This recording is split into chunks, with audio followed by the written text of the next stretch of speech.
Hello and welcome to A Live After Reading. I'm your host, Tim Niederreiter, and with me today is a returning guest to the podcast after many moons and many tribulations, let's say. IQ Malcolm. Ian Malcolm, welcome back to the podcast. Yeah, thanks for having me, Tim. So many tribulations, so many moons. You are dead on, sir. It's been far too long, and we both had some life changes for sure.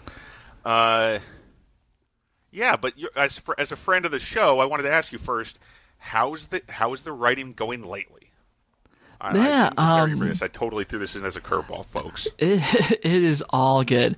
Writing is starting to pick up again. So I know we talked some about the show, but I'm not sure if the listeners are familiar. So I am a middle school teacher, and my wife and I also just recently had our first child. So between school being in session and learning how to parent and still trying to figure that process out, writing came to a grinding halt for a bit. But now that it's the summertime, the Chromebook is open again. I'm slowly churning out those words. Great. Yeah. So what's your most recent release, and what are you promoting right now? What are you looking forward to as well? I should probably just be promoting stuff in general, but most recent release was actually my novel Church of Thieves. It came out in May of 2023. So it's like this new adult fantasy novel that really focuses on this group of acolytes trying to solve their priestess's murder before their kingdom collapses. Oh, that sounds great. Sounds really up my alley, honestly. I mean, I've transitioned from writing kind of a hybrid sci-fi fantasy to writing more just straight-up fantasy lately. Mm-hmm. And as a result, I've been reading a lot more straight-up fantasy because there's a need to... Because, I mean, as much as I've been a big reader my whole life, I didn't experience enough of the classics. I guess not classics, but enough of the contemporary, what is going on in fantasy these days kind of thing. So I'm looking into that a lot right now. Nice. Have you read anything good recently? I'm reading I think it's called Whispers of the Worldbreaker, the first Elmerian Chronicles book. It's pretty good.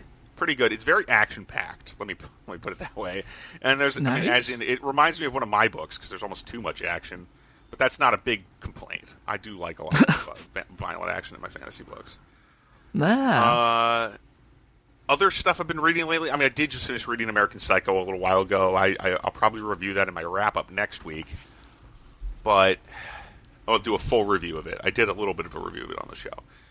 And I've been reading also The Chronicles of Vampire. That's more of a... So I say I was reading a bunch of fantasy, but I'm really just turning my attention to it now. Let me put it that way. So I'm just beginning my journey to experience more epic fantasy, because that's what I'm writing at the moment. Nice. Well, that makes sense. Yeah.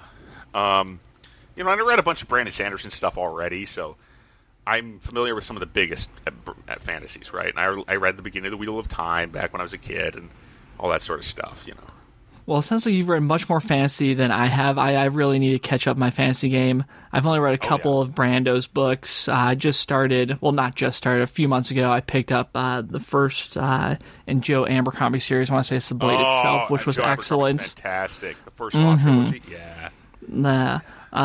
So although my writing slowed down... Yeah.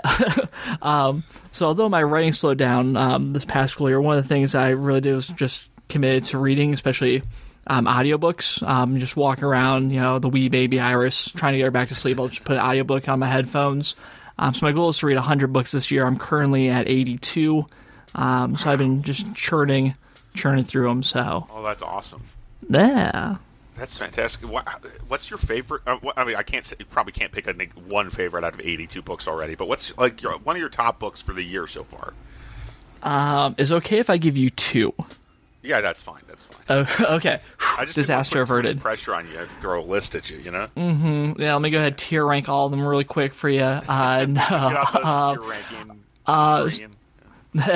So my favorite nonfiction book is The Creative Act by, oh my goodness, I'm blanking on his name. Incredible music producer. Oh my goodness, I'm going to have to Google this quick. I want to say it's Rick Rubin, The Creative Act. Sounds about right. I know Rick Rubin's a music producer. Yeah.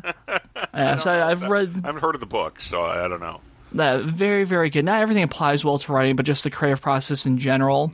I think it was helped me reestablish a healthier approach to the way I produce my fiction and just view creativity in general. So that was awesome. And the other book that I just haven't been able to get out of my head recently is, I want to say it's Emily Clark's The Map of the Other Worlds. It's the second one. It comes after Emily Clark's map of the Encyclopedia Fairy. It just reminded me a lot of, like, do you remember the old Mummy movie? It was like Brandon Fraser. Yeah. Like, it just gave me that vibe. I didn't realize how much I needed that in my life. So it's like the Mummy meets, Faye meets a very, like, collegiate atmosphere. The main character is this woman who is a researcher. So it was just, it hooked me in. Phenomenal read. You gotta check it out sometime. Yeah, I might have to try that. I mean, I'm trying to read more books, and I've actually succeeded this year so far. I'm not as many as you, but I've been reading a lot more than I have in the past few years. For me, it's like Slaughterhouse-Five. It's Kurt Vonnegut. Was one of my top books of the year so far. Probably that's number one right now. Very nice. But it's just such a weird, funny book, and it's kind of a charming vibe to it, even though it's about horrible things. It's just kind of amazing. I have heard of it before. I need to add it to my Libby app. This is the way I've just been churning through all of them. I'm sure you can polish that one off in no time. Nice. Yeah, so as far as your current focus of the writing, I know the show is called Live After Reading, but you also know we tend to talk more about writing. What do you have a current project you're writing on at all, or yeah? So what I'm currently working on is, I should have come up with a better way to describe this ahead of time. So one of the things I've been doing is trying to come up with stories that more are connected to, like, my life and where I grew up. And where I grew up in Hayward, Wisconsin, we have Al Capone's hideout. So whenever things got too hot in Chicago when the police were on him, he'd come up to my neck of the woods to let things cool off. And I had this this elderly woman who worked at our co-op. We called her Grandma Lollipop because every time we went through, she'd give us lollipops. Solid woman. Yay, rest in peace, Grandma Lollipop. But I learned from my dad that every time Al Capone would come out to Hayward, he'd pick up Grandma Lollipop and take her out boating. So I just thought that'd be just a fascinating story. It's just something that lingered in my mind for a long time. So that's kind of the story that I'm looking at right now. It's this fantasy world where it has an alcohol-based magic system. Naturally, alcohol is illegal as a result. We have the female main character is this essentially undercover cop that's trying to take out, the head brewer for the mafia. And it's just going to be this awesome enemies to lovers romance. I'm chomping at the bit to get this thing written. Oh, that's great. Yeah, that sounds like a really fun and maybe even marketable, who knows, kind of story. Fingers crossed. That's what I'm hoping for. Nobody knows exactly. Nobody knows what will sell at this point, I think. I mean, some people... Or maybe it's at least of the non-obvious stuff, right? The stuff that doesn't have a dragon on the cover. And who knows? Maybe you'll be able to put a dragon on the cover of this one. And I also, frankly, my dragon-covered books don't sell any better than my other books.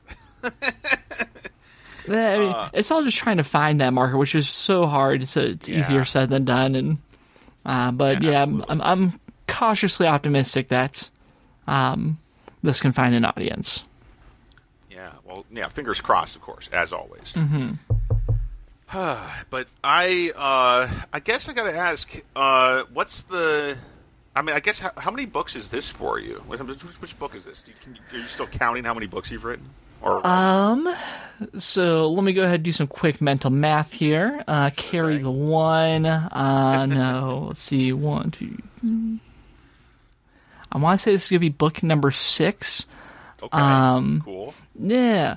One of the things I've actually been contemplating, though, is that I feel like I've grown so much as a writer since I've started. And a lot of my earlier books were jumping all over the place genre-wise. When I go back and look at them, sometimes I cringe internally, like, oh my goodness, I wrote that.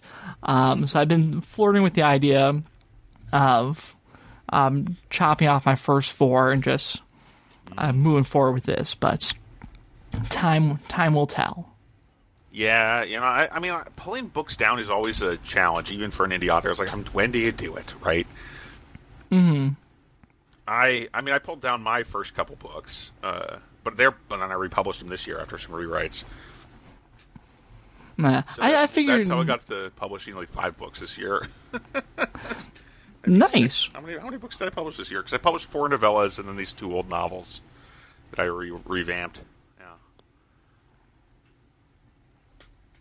Anyway, that's but those novellas, I have a little bit of regret spending so much time on them because people just didn't pick them up. I don't know what it was. Probably they're too weird. They're too weird, genre bendy. Nah, I can definitely relate to you in that regard. Just like I'm thinking of all the time you spent on them. But I've come to learn more of this, like viewing it as practice. Like this is where I honed my craft. It was the best I could do at the time. Yeah. It got me to the point where I am today, where I know I'm not the world's greatest writer, and I don't ever plan on being it. But like I know I can write a good story now. So I can definitely relate to where you're coming from there. Well, yeah, building confidence is really important, obviously. But I think, for me personally, I think I went through that phase. A few like in 2018, I was pretty much like, okay, now I'm getting there. Mm-hmm. And then I decided to start dictating in 2019, and I feel like maybe that was a mistake, but it was pretty wonderful in some ways and pretty terrible in others. And but I've been pretty confident that I'm good at telling stories ever since before that. So, but that's just me. Obviously, I've been doing little butt writing books for most of my life. So, little else. Well, let me reassure you. Yes, you do write good stories. The ones I have read, I have enjoyed immensely. I know it's been a few years since I've picked one up. I remember enjoying them. Oh, well, thanks. I want to say it's like the Mangrove Suite was one I think I picked. Right, I was reading that while I was in Spain. Was it like the Pillar Universe? Oh yeah, the Origin of Storms is what I'm calling that one now. I still got those on my bookshelf here. Yeah, I enjoyed those books. Well, thank you. So yeah, you are a damn good writer, sir. I really appreciate that. And I mean, that was one of the ones where, not to toot my own horn, but I always do it.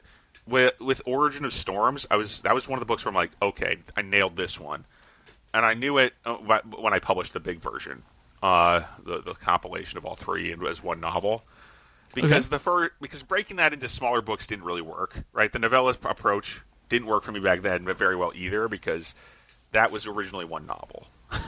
And even though I tried really hard to flesh them out and make them concrete, the first one in particular doesn't have a good ending compared to the whole series, right? The whole novel as one piece. But that's just a structural thing, right? I mean, and I say just because just is a huge problem with that one volume, but I did write it as one novel, so it was my hubris thinking I could break it into more pieces when it was not designed that way. Plus, I feel like at the time, I know it's still common writing advice now is like, try to get as many books out there as you can, as fast as you can, to build the momentum. I know if you had a book that's, let's say, it's like 200K, it's like, you can really break it into 3 stories, and then you have 3 books to market instead of 1. Right. One of the things I've had to learn is that, like, although there's a lot of good writing advice out there, not all of it is good for me. I had to figure out, and understand what works best for me. So if there's any newer writers listening to this, figure out, how you work best and try to then tailor what advice you're getting to suit your own needs. Because that's something I struggled with a long time. Yeah, seconded it 100%, because there is no, like, with me, I mean, I always noted, like, I broke up multiple books into novellas, or I tried to, but then they never really worked as well as when they were full books, because I'm used to writing big books. And I think that's the other reason my new novellas didn't take off, is I wasn't really thinking about them the way I wrote them as different from writing a big novel, right? So basically, I wrote another novel, I released it in 5 parts again, but hey, whatever. It's still cool. I like the story, but there were some problems with the way I created it and released it mostly. I would say mostly how I released it, really, because otherwise it works great. And I mean, I really do admire people who can write short things, but I'm not one of them, as far as I'm aware at this point. I mean, I can write some short books or short stories, but like unless I go into it with the right attitude, it can be a real mess. Nah. Specifically, I just want to say specifically, my problem is that with an action adventure book, putting in the right number of action beats is kind of tough in a novella because I don't know, because I know how to do it in a novel to some extent now, but you need enough time between action beats to make them matter. Because if you put in all the action you wanted in a novel into a novella, which is kind of how I feel like I was doing it, that makes a really too much action book. Yeah, you gotta figure out that Just, pacing. like, stuff happening than a story. Yeah, exactly. Pacing is the issue there. But you were saying something. I was. I don't remember what I was saying. It's the joys of inattentive ADHD. I'm just squirreling over here. Yeah, I mean, but I also have ADHD, and I was like, do you ever struggle with writing a longer book? I mean, I'm writing a longer book right now. Mine's going to be 180,000 words when I'm done with it. I just have to focus until I get it done, and then I'll be writing a sequel probably right away because that's my current focus. Yeah, so I won't say I have a problem when it comes to figuring out the length. It's just my problem is that there's so many different things I want to do, and I've got to prioritize. At the same time, balance everything else in my life. Yeah. And really, what I've been really focused on the past few years is just figuring myself out a lot. Going to therapy was very huge for me. Going for so I want to get autism tested. I actually recently, literally this week, got diagnosed with inattentive ADHD and a unspecified unspecified anxiety disorder. And just it's been this whole process of trying to understand myself. That way, I can be the best person I can be. The best husband, best father. And when those areas are taken care of, I think it's easier for me to then give writing the focus I want to give it. So that's why I'm saying prioritize. I'm not talking this story or this story. It's more of my life balance in general. No, that's really important. I mean, it's really cool, too. I mean, I didn't realize... I mean, I'm not a very effective guesser, I guess, because even though I was diagnosed with general anxiety and ADHD, as well as autistic spectrum disorder, I have... that's probably the last one is why I never guessed that you were that similar in diagnosis to what I got. But hey, I'm also not a psychiatrist or a psychologist, so whatever. Mm-hmm. I guess what I'm thinking is it's similar. I mean, now I'm taking care of my parents a little bit. I'm trying to anyway. I'm trying to help out more around with my parents and stuff as they get older. And it's a tough kind of it's tough to balance things. And now I've had to work day jobs and stuff, which I never really had to do it before. I could be a freelance writer or a ghost writer, and it worked so well for so long. But now I'm like, oh, okay, I'm going to have to get a real job. And most of the time, I think I'm going to have a real job. And that's okay, but it's also a bit of a drag when it comes to approaching writing, right? For me, anyway. I mean, but there's work that is worth doing and important to do that I don't mind. I don't mind it, except that it infringes on my writing time. That's just me, though. Nice. I remember on a pod, and there's no video. I'm just sitting here just nodding along. Yeah. Yeah. I can definitely relate. Yeah, and I guess maybe I should have made more plans. I guess we're just going to agree on everything, but that's okay. I don't. It's just one of those many unexpected little twists where there's no twist. So, Ian, when you conceive of a book, do you have a particular way you think about books when you're not writing them? That is an excellent question. Actively write, go on. So it really comes in fits and spurts. Sometimes, different elements hit me. I'm like, ooh, there's a story there. And I tried while I'm in that mode to get everything out that I possibly can. And I have, in my Google Drive, a folder of future projects where there's a brief description, everything I have about the world, everything I can come up with in that moment. And if stuff comes to me later, I'll go back, I'll add more stuff. But I know I have a good story if, like, that nudging feeling never goes away. Like, ooh, what if you did this? Ooh, what if you did that? And I'm like, okay, I'll keep slowly adding stuff on here. And when I'm done with this project, I can then go ahead and have a bunch of material to work with when I dive into that next book. So that's kind of rambling there, but hopefully I answered the question. Really, that's a really good explanation of taking notes on, a bunch of projects. I do the same thing. I make a Scrivener file for each of my series, right? Mm-hmm. But then I also use Google Docs for the stuff that's kind of just more loose pieces that I'm going to use later. And I really like the Google Doc because then I have it on my phone too. That's just convenient. Yeah, plus then if I'm out and about and something else comes up, just boop, open the phone, throw it in there. Yeah, absolutely. So it's very handy. I've done writing. I mean, I probably shouldn't say this, but I've made notes in church. I've done actual writing in church on occasion. If the idea comes in church, God wanted you to do that. I mean, that is clear of a sign as you can get. I actually believe that 100%. It's okay. So God came to me and said something to me in church. It happens all the time, I guess. I mean, who knows? But either way, I got inspired by something, so I wrote it down. That's what I did. Nice. Yeah. And I mean, thank goodness I'm at a church where people don't mind you looking at your phone once in a while in church. It's not like I'm checking my email, Well, see, I could not have gotten away with that growing up. We were always late to church. And even though we were late to church, my dad would always walk us up to the first row and, first pew and march us in. So we were always on display. I wish I could have pulled my phone out of church.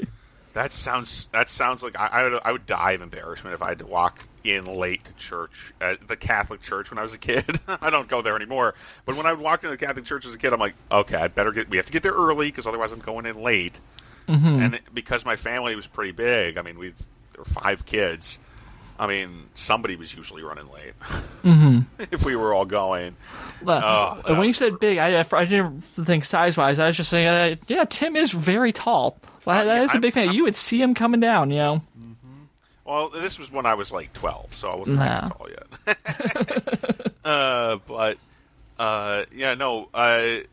And also I have 2 very large brothers and 1 medium-sized brother at the time, so yeah, and then a sister. So that's the family. Kids. Yeah. A lot of us neither writers, though. Variable sizes, right? Mm-hmm. So, anyway, I just had I guess I want to ask you also, when does inspiration strike you, I guess? I mean, as a tangent from this kind of digression about church. Mm-hmm. Yeah, so it tends to strike me at the most inconvenient times, like we're trying to fall asleep. The baby's finally gone to sleep. No, it's just honestly just very sporadic. Even one of my old books, The Land of Unlived Dreams, I've literally had a dream. It's like, oh, that seems really cool. I should, write this. So it's, I had stories come from song lyrics that I've really liked. So it's just a whole, variety, I guess. Yeah, it's funny, actually. One of my books, I was inspired very much by a song. I mean, most of my books have like a soundtrack kind of thing that goes with them, but there was one of my books that was like directly inspired by the lyrics from a particular Periphery song called Priestess. Okay. And it just like, there's moments in there where like, okay, this is the part where this is the part toward the end of the 3rd volume of this novel, which is very big. It was my biggest book at the time. I was like, oh no, it wasn't. It wasn't not actually my biggest book at the time because I wrote it after Origin of Storms. But it was pretty big. It was about 130,000 words long fantasy novel. Nice. And that was the one I was doing serially when I was writing it. So I'd release a chapter on my blog every week. And toward the end, I got to this point where the heroes are... The heroine is like fighting in this weird camp of the enemy army, and I'm like, yeah, this is that part from the song, right? And most people aren't going to remember. Most people probably don't know like this kind of obscure metal song, but it was a pretty cool feeling to get to that point where I'm like, this is what I can picture how the music would fit in here, kind of thing. in a weird way, or like what part of the song this part corresponds to. Nice. I thought that was really neat. So, but go on. Yeah, so my story that's related to song was my first novel, The Draxler Program. So actually, you helped me brainstorm that one, so thank you for that. So it was back when my wife and I were living in Spain. I was struggling just to come up with ideas to write stuff in general. So I was doing a series of short stories where I take a song lyric and see how I could then morph it. And then the song I was really into at the time was a band called Blind Pilots. They're based out of, I want to say, Portland, Oregon. Their song Packed Powder. And the line was, I started working as a tour guide, so I believe my own words. I was like, yeah, I just kind of just blossomed from there. So this person, it's been so long since I've tried to pitch this book. I'm trying to remember it here. The engine. Yeah. So this guy's in this criminal reform program, but he doesn't actually realize it's a reality TV show.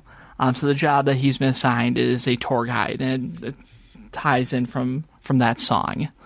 But yes, that's a really compelling lyric, and I didn't know that about that book. That's cool. The part where I believe what I'm saying is an interesting point for any speaker to make in poetry or prose or whatever, because having to assure someone that you believe what you're saying doesn't exactly inspire confidence. Pretty cool.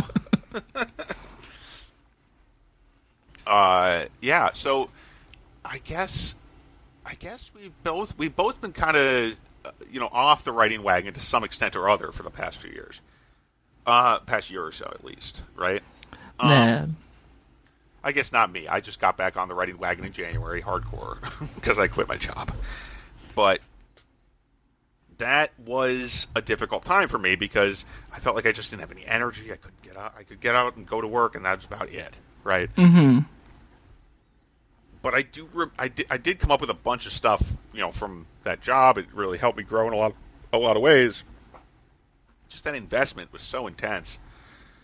And mostly it was physically intense, right? It wasn't a very demanding job mentally. Mm-hmm. But I would still have dreams about it, right? This is kind of crazy. I dreamed that I'm inside a truck. What do I do? Oh, I find the package and I put it on the shelf, the right place. So sometimes I have dreams about working in school. I'm like, oh, no. Give me peace. Yeah. You can't come in here. You have no power here. Oh yeah, I want to. We both need an exorcism, I think, in that regard. But I guess my biggest distraction these days is definitely my other hobbies and stuff, because I'm trying to be a better balanced person, not just focus only on the writing, because that did burn me up pretty bad when I was like in my 20s. And I mean, when I say in my 20s, like, wow, damn, I'm old. I'm 34 years old. That's not good. But it's also not bad. I mean, I have all these abilities and skills and knowledge that I wouldn't have had back then. The experience really makes me appreciate what I can do with my books now, right? When I write new prose now, it's like, okay, I know what I'm doing. And I forget how. I mean, obviously, you've been working on books for a long time. Do you have any unpublished books? You said you have 6 out, right? And I have 6 out. I have one book that's never going to see the light of day. Okay. No, so how I kind of so it's the first book I ever wrote. The first time I really wanted to write a book was back in college. I had this idea. It's kind of like this post-apocalyptic world, told from this guy looking back at what he did, kind of like Water to Elephants-esque in that way. I remember being very excited about it and telling my coworker and boss at the time, and they're like, "Oh, you can never write. Like, why would you want to do that?" And it really just like stopped me from even trying. Okay. So stop you. That's too bad. Yeah. So like five years later, it was actually right before Abby and I got married. I realized I was kind of working this dead-end job. I knew I wanted to make change. I was working in banking at the time, so that's when I went to school to get my education degree. I started writing at the time too. And even though the book was hot trash, they were right in that regard. The book was god awful. But I found that I loved the process. I learned that I could write a book, that I enjoyed writing a book, and just getting lost in the worlds in my head. So that book will never see the light of day. There's a few others that were like I didn't finish, that were not so great either, but it's all just a learning process. Okay, so I'm going to ask you to dig deep for a second here. Okay, so, fire away, Tim. From what you remember about that first book, is there anything you really like about it still, other than the actual ideas behind it? Ooh.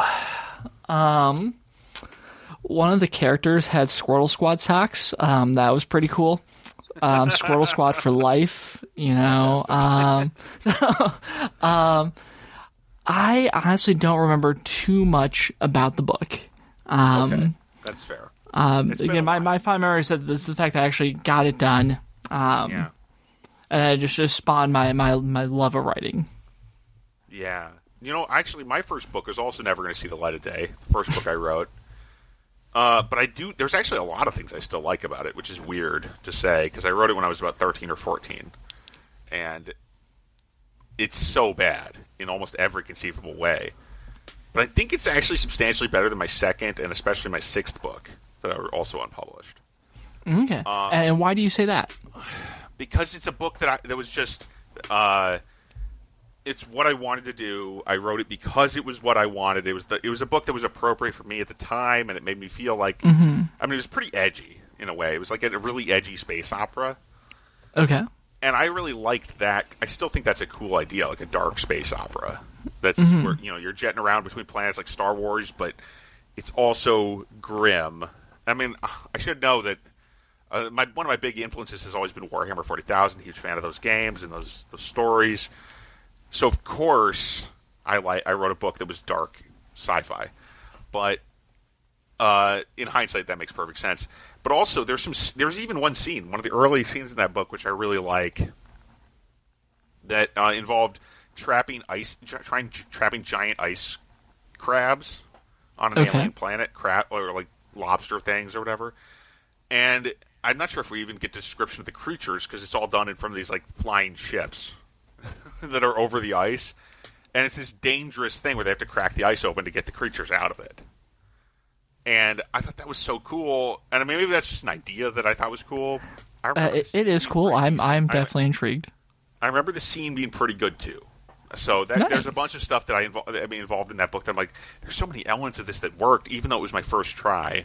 Mm-hmm. And then I said, but I don't want to do that. I think that's bad, because I hated the book so much, but because the writing was so god-awful. Yeah, but you're also 13 and 14, and trust me, as a middle school English teacher, I'm reading their writing. I'm sorry if any students are listening. You're all wonderful. I love you so much. But a lot of the writing at that age is just bad in general. You just have to be bad at stuff before you get good at stuff. That's all there is to it. But I'm just talking about at the time. I rejected that book so hard because I felt like it was so bad and embarrassing. But it was also very much what I wanted to make, and that's what I think is still good about it. For the most part. I mean, that's why parts of it worked, because I had this real passion for what I was doing. Whereas my second book worked for similar reasons. It was okay for similar reasons, but like the second book was okay, but then it fell off because I thought I did nerf certain elements of my personality, and what I wanted to see in the story had to get cut down. That was bad. See, I guess the lesson I'm trying to impart here that I think I learned is that even if you don't know what you're doing, as long as you know what you want to make, you're not going to regret making it. Yeah. That's what I think, anyway. Especially when you're making... unless it's expensive, right? I mean, I'm writing here. That's a whole other issue. I'm talking about writing here. Writing is basically free, except for the time commitment. So, yeah. No, I really like that you brought that up, because I feel like it... besides the age difference, I feel like it mirrors a lot of my own experience with writing. I've said the first three books I wrote, so the Draxler Program, The Land of Unlived Dreams, and then Waking Sparrow. So those are all the three books I wrote before COVID. I didn't really know what I was doing. I was just writing for fun, writing stuff that I thought I would like, that I would like to read. and looking back at them now, I understand where I went wrong with them and like what I do now differently. Just because that's the whole process. When you do this, when you write more, when you understand story more, I feel like there's a little chagrin that comes with it. You're just like, oh man, I wish I could have another crack at this. Sometimes I feel like that's my disappointment with those books, is that like, if I there's potential in all the stories, but I just wish I could rewrite them. I don't have the energy or the focus to do that. So the books that came after that, I feel like I'm much better at my craft. Okay, so you named the first three there. So the next three are which ones? So the one I wrote after Waking Sparrow is actually Church of Thieves. I wrote that during the pandemic, my first year of teaching. I shopped that one Tradpop for a bit while I wrote Bleeding Sparrow. And which I really do like Bleeding Sparrow a lot. I was just trying to overcome the issues I set for myself in the first book that I didn't realize at the time. Have regrets about what you did in the first book. You're like, oh, I gotta fix all this shit now. So the sixth book now, tentatively, I'm calling it Light Over Me. So it's the alcohol magic ones and the prohibition that we talked about earlier. Yeah, cool. So, yeah, that we got a pretty good idea of your catalog at this point. Though it's a very diverse group of books. I mean, are you settled down on a genre anytime soon? I think I am. Yes. I think I'm going to be primarily, adults and new adults fantasy. The reason I say both of those is because sometimes I struggle with determining the difference between the two. But yeah, I'm going to be in the fantasy realm for the foreseeable future. I think besides the Church of Thieves trilogy, I think for a long time I'm going to be writing standalone books as well. Oh, that's cool. I admire you for making that decision, especially if you're going to be publishing independently at all. Because that is a challenging decision to make if publishing independently. The series is seen as so, like we were saying before, you were saying like people always say, you want a bunch of books out, you want them to be in a series. That's like the conventional indie wisdom, which is usually pretty effective compared to the alternative. But sticking to your guns is also powerful, right? I mean, doing the books you want is powerful. And the reason why I've decided to make that decision is because I think it's just to be much more healthier for my own mind states. One of the things I struggle with trying to go back and like complete a series is that I then see all the flaws in the first book, and my anxiety gets the best of me. I get so wound up and like, oh, how am I going to fix this? I get almost frozen in a sense. So I know that. So I'm not going to pull a George R. R. Martin and just like take 10 years to write the next Church of Thieves book. Trial of Saints is already over halfway written. But I know that although I love Church of Thieves, there's smaller mistakes in it that I need to correct in the second book. But I also am aware that I don't know how to fix it at this time. Okay. I know that if I want to keep writing, I'm not going to burn myself on this project. I'm going to write the next book, find the next project after that, and then come back into it with a fresh mindset, because I know I'll be able to have the skill set to do it at that point. So I'm not saying no to series forever, but I think for myself, it's the healthiest choice.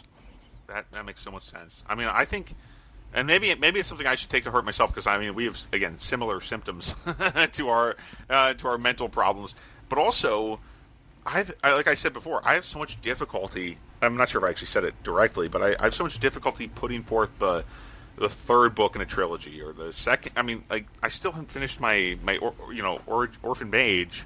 It was one of my oldest novels that's published, and so I wrote that book 15 years ago or something, and 15 years ago now, and I edited it a bunch since then. I think it's a pretty good book, and then I wrote the sequel maybe 5 or 6 years ago, and I still haven't written the third book, and I think that would be the conclusive book because it's just taking too long otherwise.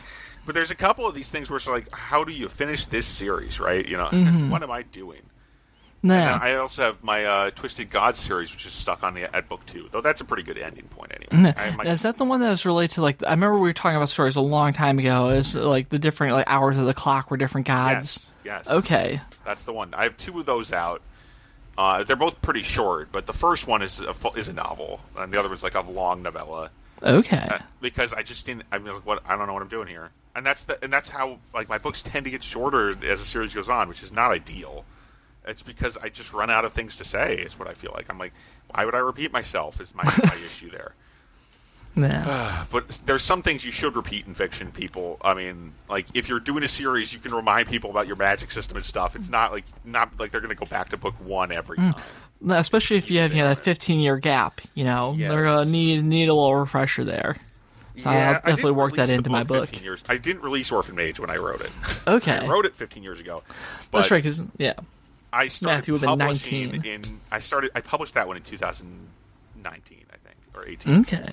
So it wasn't that long ago that I published that one in the current form. But hey, whatever. I mean, it's no. I started publishing it earlier than that because I published it as 3 novellas first because that was my mistake there. Because again, it was a novel and I broke it up into 3 and it didn't work that well as 3. So people panned the first book, even though tons of people read it. Yeah. It was pretty effective as far as rapid release because I released the 3 parts of the second volume of Warrior Mage. I released all 6 of those within like 2 months. So that was pretty effective as far as sales. But then the first book was when a lot of people didn't read through it because look at this, it's not complete. It's a cliffhanger, which wasn't perfect, and I regret doing that. Yeah. But people still pick that book up mostly on the strength of the cover, Orphan Mage. It's one of my favorite covers. I don't know how to explain it to people, but if you want to see it, go look at it and maybe buy it. Come on, people. Anyway, sorry, I'm pathetic, but no, not at all. Buy it now. You heard the man. Go. I got you. Don't worry. Oh, thanks. You're a good friend. So, Ian, anything else you want to say about the process that you've been doing lately? Anything else going on with you as far as your writing or reading that you want to talk about?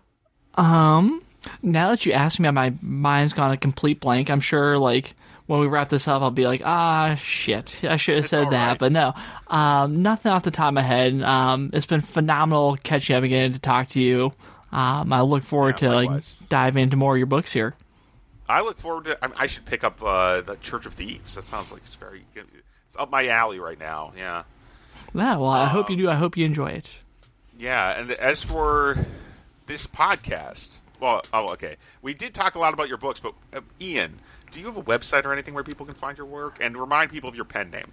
Yeah. So my pen name is IQ Malcolm. I don't write under Ian Malcolm because if you Google Ian Malcolm, all you find is shirtless pictures of Jeff Goldblum. No complaints there, but it's just the internet, gotta be visible. So you can find me at iqmalcolm.com, or you can find me on social media at iqmalcolm. Malcolm, MALCOLM. People always forget that second L. Yeah, just sneaky L. So sneaky. Well, yeah. So thanks for listening, everybody. As for this podcast, and thanks again, Ian. This has been a great show. And thanks to My Books for sponsoring this podcast. Yes, My Books are the sponsor of the show. Yay, go Tim's Books.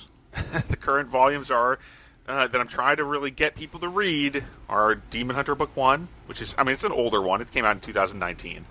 But it's a good one. Demon Hunter Book 1, Demon Scroll. It's got a new cover that's a little more traditional fantasy cover. And I hope that it's part of the Demon Realm. The Realm of the Demon Hunter series. Renamed that series. So that's the other thing. Just one last parting shot here. If you're an indie, it's never too late to rebrand. Mm-hmm. If you traditionally publish, that might be different. But indie publishing, you can always change things. And then the new book that's coming out in September is what did I name this damn book? Oh, a Blade of Dust. A Blade of Dust.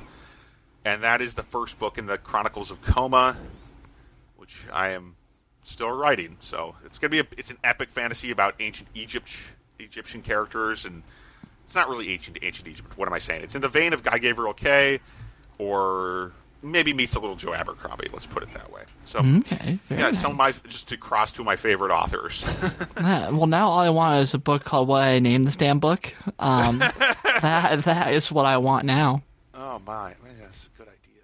Okay, so thank you so much for listening, everybody. You can find all that stuff at timniederwriter.com along with more episodes of the podcast. You can find me on YouTube at Tim Niederwriter, I think. And, yeah, thanks for listening, and I will talk to you next week. Bye-bye.